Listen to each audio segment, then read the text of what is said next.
Assalamualaikum warahmatullahi wabarakatuh. Kami dari kelompok 1 ingin mempresentasikan tentang latar belakang manajemen resiko. Presentasi ini disusun oleh saya Febren Murti Nugroho dengan NIM 1805510188. Yang kedua, Fredia Yuda Permana dengan NIM 1805510179.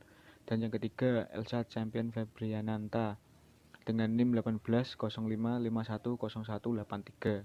Baik, di sini kelompok kami akan menjelaskan gambaran umum latar belakang manajemen risiko, yaitu memberikan informasi yang dasar mengenai konsep manajemen risiko serta perlunya penerapan manajemen risiko dalam bisnis perbankan.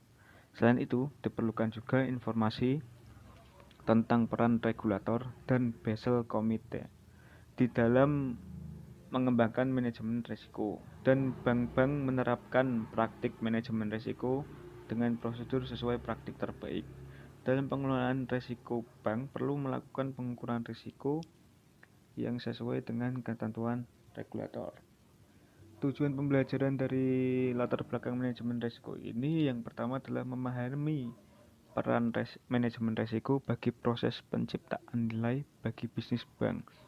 Yang kedua, mengetahui proses identifikasi, pengukuran, pemantauan melalui penetapan limit, dan pengendalian risiko. Yang ketiga, mengetahui perkembangan konsep perhitungan kecukupan modal berdasarkan Basel Committee dan Bank Indonesia. Yang keempat, memahami peran sistem informasi manajemen dalam implementasi manajemen risiko.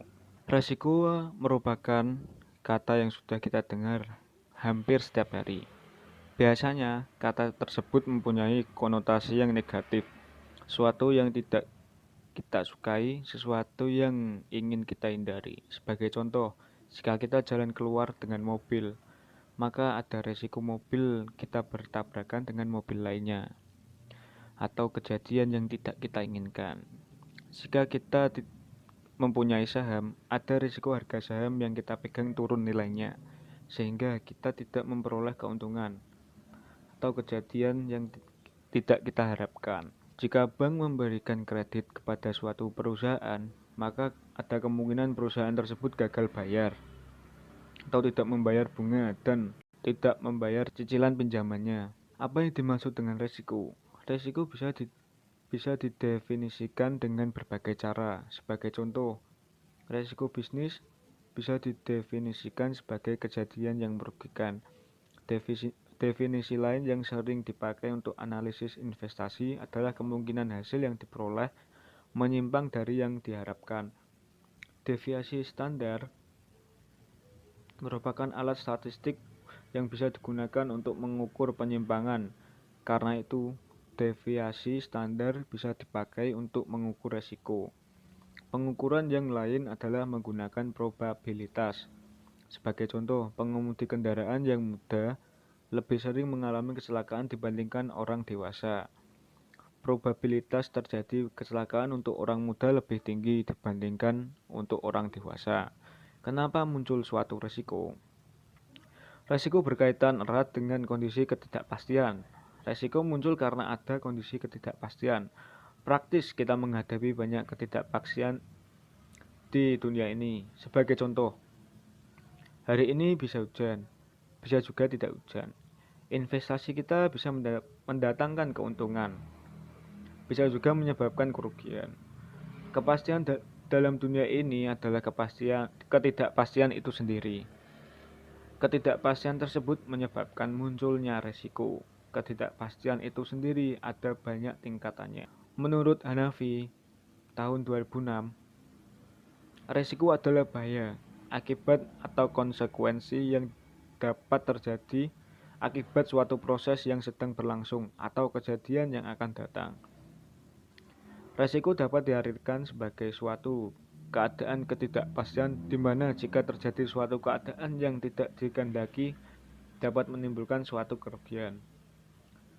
Menurut Hanafi, tahun 2014, dalam Peraturan Bank Indonesia Nomor 11/25/PBI/2009 Pasal 1 Bagian 5, yaitu manajemen Resiko adalah serangkaian metodologi dan prosedur yang digunakan untuk mengidentifikasi, mengukur, memantau, dan mengendalikan resiko yang timbul dari seluruh kegiatan usaha bank. Saya akan menjelaskan tentang perekonomian dan perkembangan industri perbankan. Perkembangan perekonomian suatu negara dipengaruhi kondisi industri pendukung. Industri perbankan merupakan salah satu industri yang sangat berperan dalam mendukung perkembangan ekonomi, yaitu menghimpun dan menyalurkan dana. Penyaluran dana dalam bentuk kredit akan meningkatkan perkembangan industri pada sektor real yang mendukung pertumbuhan perekonomian negara dan mengurangi tingkat pengangguran. Perkembangan industri perbankan Indonesia sudah mengalami pasang surut, baik yang mendorong pertumbuhan ekonomi maupun yang menghambat. Krisis keuangan yang terjadi di Asia pada tahun 1998 dan imbas dari krisis di Amerika tahun 2008 serta krisis di kawasan Eropa di tahun 2011 merupakan suatu pengalaman yang sangat berharga yang dapat digunakan sebagai masukan untuk memperbaiki kualitas industri perbankan. Perbaikan tersebut tidak hanya dari sisi bank sebagai suatu perusahaan yang berorientasi pada laba, namun juga meningkatkan pengetahuan para bankir dan mendorong praktik penerapan manajemen yang lebih baik dalam mengelola bank. Berpijak dari adanya kebutuhan blueprint perbankan nasional dan berbagai kelanjutan dari program restrukturisasi perbankan yang sudah berjalan sejak tahun 1998, maka Bank Indonesia sejak 9 Januari 2004 telah meluncurkan API, yaitu Arsitektur Perbankan Indonesia, sebagai suatu kerangka menyeluruh arah kebijakan perkembangan industri perbankan Indonesia ke depan. Peranan manajemen risiko. Salah satu pilar API menyatakan pentingnya menciptakan industri perbankan yang kuat dan memiliki daya saing yang tinggi, serta memiliki ketahanan dalam menghadapi risiko. Lingkungan internal dan eksternal perbankan yang berkembang pesat disertai dengan risiko kegiatan usaha bank yang semakin kompleks menuntut bank untuk menerapkan manajemen risiko yang memadai dan dilaksanakan secara disiplin. Penerapan manajemen risiko pada perbankan sangat penting dalam menciptakan industri perbankan yang sehat dan terintegrasi, agar bisnis bank dijalankan dalam koridor risiko yang tetap terkendali. Peranan manajemen risiko yang tertib pada setiap bank pada gilirannya akan menciptakan industri perbankan yang semakin sehat. Penerapan manajemen risiko tidak dimaksudkan untuk menghambat pertumbuhan bisnis bank, namun dimaksudkan untuk memastikan bahwa risiko dalam bisnis yang dijalankan diketahui dan disadari oleh bank, dan diupayakan agar risiko tersebut masih berada dalam koridor toleransi risiko bank sesuai kebijakan yang telah ditentukan bank. Penerapan manajemen risiko pada bank juga berperan dalam meningkatkan shareholder value, memberikan gambaran kepada pengelola bank mengenai apa sebenarnya potensi kerugian di masa mendatang, menentukan berapa banyak modal yang diperlukan untuk menutup berbagai risiko dan menghitung potensi return atau imbal hasil yang diharapkan sesuai besarnya modal. Penerapan manajemen risiko bagi otoritas jasa keuangan atau OJK selaku otoritas pengawas bank akan membantu dan mempermudah penilaian terhadap kemungkinan kerugian yang dihadapi bank yang dapat memengaruhi pemodalan bank. Modal bank sendiri merupakan komponen penting untuk melindungi dana nasabah di bank. Hal ini penting dilakukan mengingat permasalahan yang terjadi pada satu bank akan dengan mudah merembet pada bank lainnya. Proses manajemen risiko. Proses manajemen risiko dimulai dari identifikasi risiko untuk mengetahui jenis risiko yang berpotensi terjadi pada aktivitas bank. Dilanjutkan dengan pengukuran risiko untuk mengetahui besar risiko yang dihadapi. Kemudian, bank melakukan penilaian kualitas kontrol terhadap resiko yang ada. Apabila dipandang perlu, bank melakukan peningkatan kualitas kontrol dalam bentuk proses mitigasi risiko. Selanjutnya, bank melakukan monitoring dan pelaporan atas upaya pengendalian risiko. Di dalam proses manajemen risiko ini ada beberapa risiko yang perlu kita ketahui. Yang pertama adalah identitas risiko. Identifikasi risiko adalah untuk mengidentifikasi seluruh jenis risiko yang melekat pada setiap aktivitas fungsional yang berpotensi merugikan bank. Hal-hal yang perlu diperhatikan dalam penerapan identifikasi risiko antara lain. Yang pertama, bersifat proaktif atau antisipatif dan bukan reaktif. Yang kedua, mencakup seluruh aktivitas fungsional atau kegiatan operasional. Yang ketiga, menggabungkan dan menganalisis informasi risiko dari seluruh sumber informasi yang tersedia. Yang keempat, menganalisa probabilitas timbulnya risiko serta konsekuensi yang timbul. Yang kedua, pengukuran risiko. Pengukuran risiko dilakukan untuk mengukur profil risiko bank dan selanjutnya digunakan untuk memperoleh gambaran efektivitas penerapan manajemen risiko. Prosedur pengukuran risiko secara umum adalah sebagai berikut. Yang pertama, menetapkan eksposur risiko secara keseluruhan. Yang kedua, menetapkan faktor risiko untuk setiap posisi yang ada pada portofolio bank. Yang ketiga, sensitivitas nilai pasar produk atau posisi terhadap perubahan satu satuan faktor pasar yang mempengaruhinya, baik dalam kondisi normal maupun kondisi stres. Yang keempat, kecenderungan perubahan faktor-faktor dimaksud berdasarkan fasilitas perubahan yang terjadi di masa lalu dengan mempertimbangkan faktor korelasi. Seluruh risiko yang melekat pada seluruh transaksi serta produk perbankan dapat diintegrasikan dalam sistem informasi manajemen bank. Proses pengukuran risiko dapat menggunakan data kuantitatif maupun kualitatif.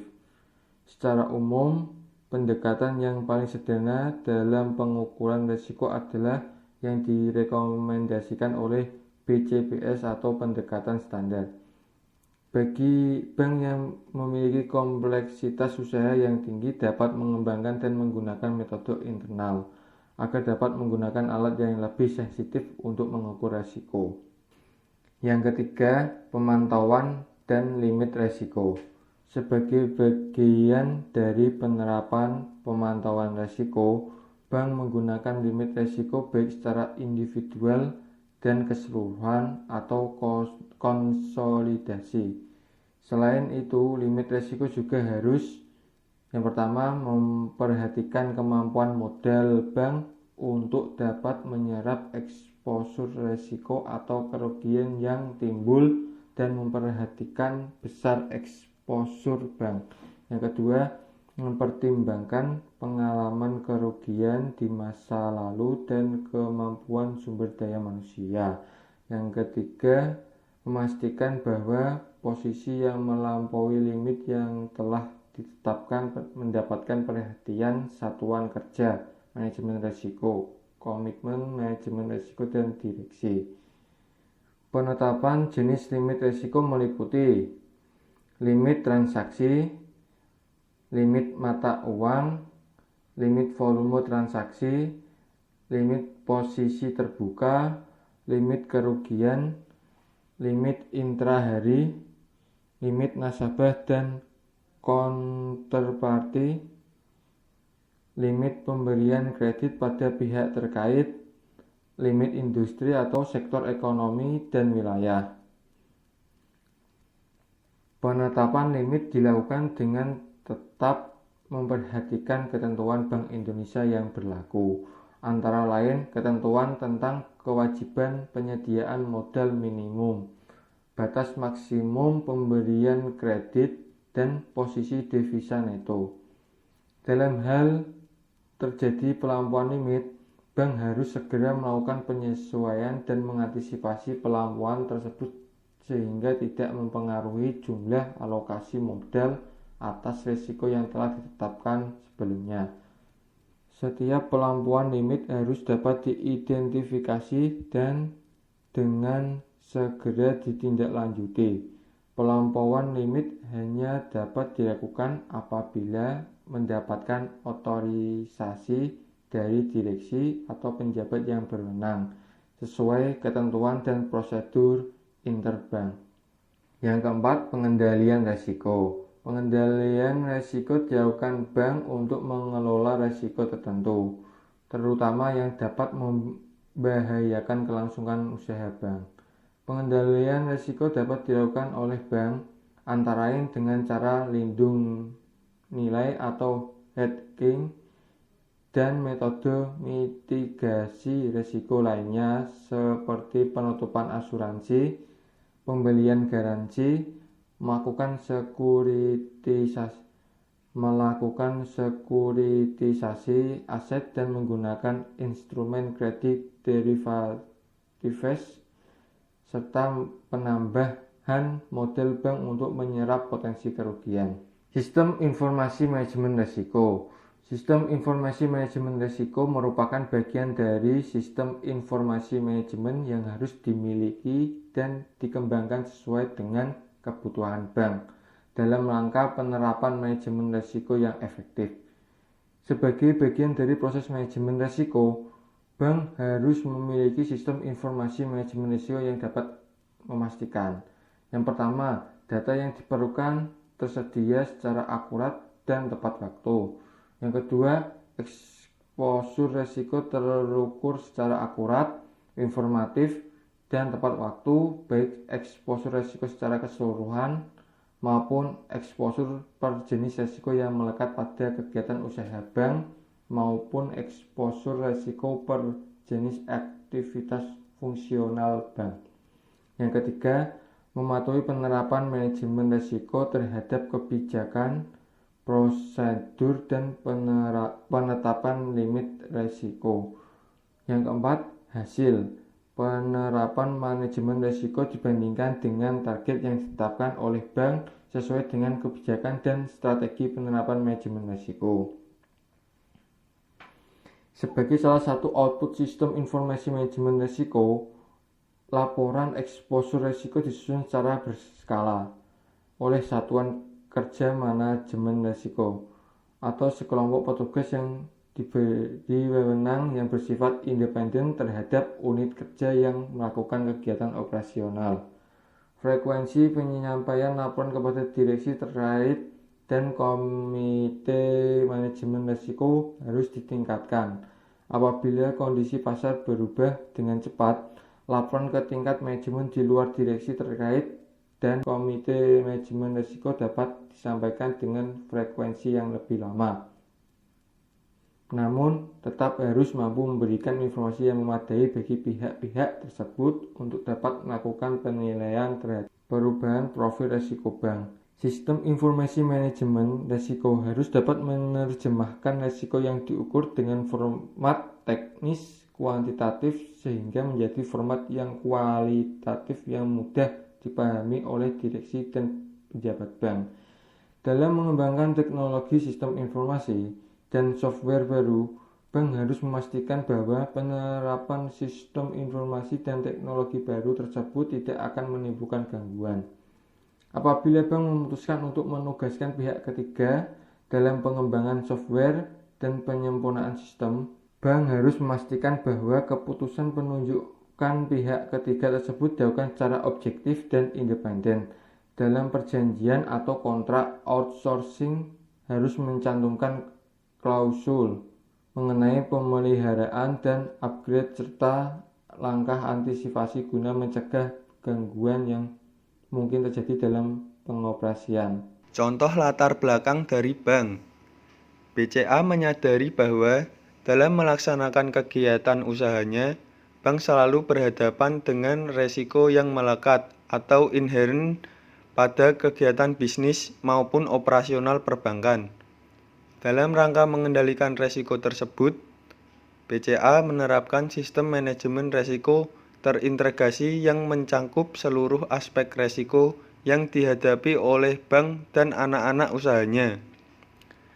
BCA telah mengimplementasikan suatu kerangka manajemen resiko atau risk management framework yang selaras dengan strategi bisnis BCA, struktur organisasi, kebijakan dan pedoman, serta penyempurnaan infrastruktur bank. Kebijakan dasar manajemen resiko bertujuan untuk memastikan resiko-resiko yang dihadapi bank maupun anak-anak usaha dapat dikenali, diukur, dikendalikan, dan dilaporkan dengan baik. Untuk mendukung pelaksanaan manajemen resiko yang efektif, BCA terus melakukan pengembangan infrastruktur manajemen resiko dengan mengacu pada peraturan yang berlaku maupun international best practice. Pengungkapan manajemen resiko. Pengungkapan prinsip-prinsip manajemen resiko dan exposure resiko termasuk permodalan mengacu kepada Surat Edaran Otoritas Jasa Keuangan atau OJK nomor 43/SEOJK.03/2016 tanggal 28 September 2016 tentang transparansi dan publikasi laporan bank umum konvensional. Yang pertama, penerapan manajemen resiko BCA. Pedoman penerapan manajemen resiko BCA mengacu pada Peraturan OJK nomor 18/POJK.03/2016 tanggal 16 Maret 2016 tentang penerapan manajemen resiko bagi bank umum, yaitu sebagai berikut. Pengawasan aktif Dewan Komisaris dan Direksi. Yang pertama, dalam melaksanakan fungsi manajemen resiko, Dewan Komisaris telah memiliki tugas dan tanggung jawab yang jelas. Di antaranya, yang pertama, menyetujui kebijakan-kebijakan yang harus mendapat persetujuan dari Dewan Komisaris. Yang kedua, mengevaluasi pelaksanaan kebijakan manajemen resiko dan strategi manajemen resiko. Yang ketiga, mengevaluasi pertanggungjawaban direksi dan memberikan arahan perbaikan atas pelaksanaan kebijakan manajemen resiko. Antara lain, mengevaluasi pelaksanaan manajemen resiko melalui laporan yang disampaikan direksi secara berkala dan meminta penjelasan kepada direksi jika dalam pelaksanaannya terdapat penyimpangan dari kebijakan yang telah ditetapkan. Yang keempat, menyetujui transaksi yang memerlukan persetujuan dari Dewan Komisaris. Yang kedua, dalam melaksanakan fungsi manajemen risiko, direksi telah memiliki tugas dan tanggung jawab yang jelas. Di antaranya yaitu pertama, mengevaluasi dan menyetujui kebijakan-kebijakan serta metodologi yang digunakan untuk penilaian berbagai jenis risiko bank. Yang kedua, memantau perkembangan risiko bank secara periodik dan pelaksanaan implementasi sistem informasi manajemen. Yang ketiga, menetapkan kualifikasi sumber daya manusia serta struktur organisasi yang jelas menyangkut batasan wewenang, tugas, dan tanggung jawab, serta fungsi pada aktivitas yang memiliki resiko serta prosedur kaji ulangnya. Yang keempat, mengadakan program pelatihan manajemen risiko secara reguler yang diikuti oleh seluruh pejabat atau karyawan BCA dalam rangka peningkatan mutu dan keterampilan sumber daya manusia di bidang manajemen risiko. Yang kelima, mengikut sertakan karyawan atau pejabat pada program sertifikasi manajemen risiko sesuai dengan jenjang jabatannya. Yang ketiga, pelaksanaan pengawasan aktif Dewan Komisaris dan Direksi Manajemen dilakukan diantaranya yaitu yang pertama, pengawasan Dewan Komisaris dilaksanakan sesuai tugas dan tanggung jawab sebagaimana diatur dalam anggaran dasar dan peraturan perundang-undangan yang berlaku. Yang kedua, tugas pengawasan Dewan Komisaris dibantu oleh Komite Audit, Komite Pemantau Resiko, Komite Remunerasi dan Nominasi, serta Komite Tata Kelola Terintegrasi. A. Komite Audit dibentuk untuk membantu Dewan Komisaris dalam rangka mendukung efektivitas pelaksanaan tugas dan fungsi oversight atau pengawasan atas hal-hal yang terkait dengan laporan keuangan, sistem pengendalian internal, pelaksanaan fungsi audit internal dan eksternal, implementasi Good Corporate Governance atau GCG, serta kepatuhan terhadap peraturan perundang-undangan yang berlaku. B. Komite Pemantau Resiko dibentuk untuk memastikan bahwa kerangka kerja manajemen resiko telah memberikan perlindungan yang memadai terhadap resiko-resiko yang dihadapi oleh bank. C. Komite Remunerasi dan Nominasi dibentuk untuk memberikan rekomendasi kepada Dewan Komisaris mengenai kebijakan remunerasi serta sistem dan prosedur pemilihan dan atau penggantian anggota Dewan Komisaris dan Direksi. D. Komite Tata Kelola Terintegrasi dibentuk untuk mengevaluasi penerapan tata kelola perusahaan terintegrasi antara lain melalui penilaian kecukupan pengendalian internal dan pelaksanaan fungsi kepatuhan di BCA maupun anak-anak usaha bank. Yang pertama yaitu Dewan Komisaris menjaga komunikasi yang konstruktif dengan direksi. Yang kedua, Dewan Komisaris secara aktif memberikan saran kepada direksi dalam menentukan langkah-langkah strategis yang perlu dijalankan. Yang ketiga, tugas pengawasan direksi dibantu oleh Asset Liability Committee atau ALCO, Komite Kebijakan Perkreditan, Komite Kredit, Komite Manajemen Resiko, Komite Pengarah Teknologi Informasi, dan Komite Manajemen Resiko Terintegrasi. Yang keempat, direksi secara aktif melakukan diskusi, memberikan masukan serta memantau kondisi internal dan perkembangan faktor eksternal yang secara langsung maupun tidak langsung mempengaruhi strategi bisnis BCA. Kecukupan kebijakan dan prosedur manajemen resiko serta penetapan limit resiko. 1.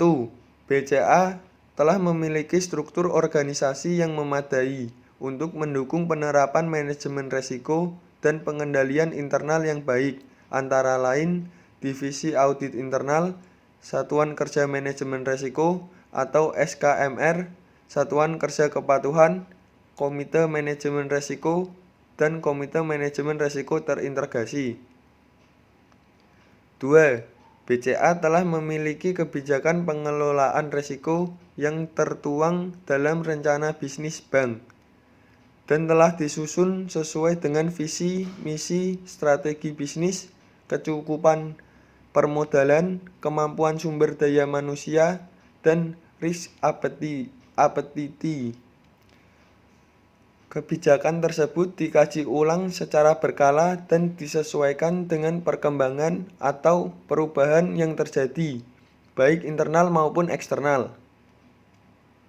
3. Kebijakan, prosedur, dan penetapan limit resiko telah didokumentasikan secara tertulis dan lengkap serta direview secara berkala. 4. Dalam menjalankan aktivitas bisnisnya, BCA telah menyusun rencana bisnis bank dan rencana kerja anggaran tahunan yang membahas strategi BCA secara keseluruhan termasuk arah pengembangan bisnis. Penetapan strategi BCA telah memperhitungkan dampaknya terhadap permodalan bank, proyeksi permodalan, dan kewajiban penyediaan modal minimum atau KPMM. Kecukupan proses identifikasi, pengukuran, pemantauan, dan pengendalian resiko serta sistem informasi manajemen resiko. Yang pertama, BCA telah memiliki prosedur pemberian kredit dan prosedur kegiatan operasional yang diatur secara jelas dalam manual ketentuan, panduan kerja, surat keputusan, dan surat edaran. 2. Pemantauan eksposur resiko dilakukan secara berkala dan berkesinambungan oleh SKMR dengan membandingkan resiko aktual dengan limit resiko yang telah ditetapkan. Laporan mengenai perkembangan resiko yang telah meliputi antara lain laporan resiko, profil resiko, laporan portofolio kredit, dan laporan pencapaian rencana kerja perusahaan disampaikan kepada direksi secara rutin, akurat, dan tepat waktu. Sekian presentasi dari kelompok kami. Apabila ada kekurangan atau kesalahan kata mohon dimaafkan. Terima kasih. Wassalamualaikum warahmatullahi wabarakatuh.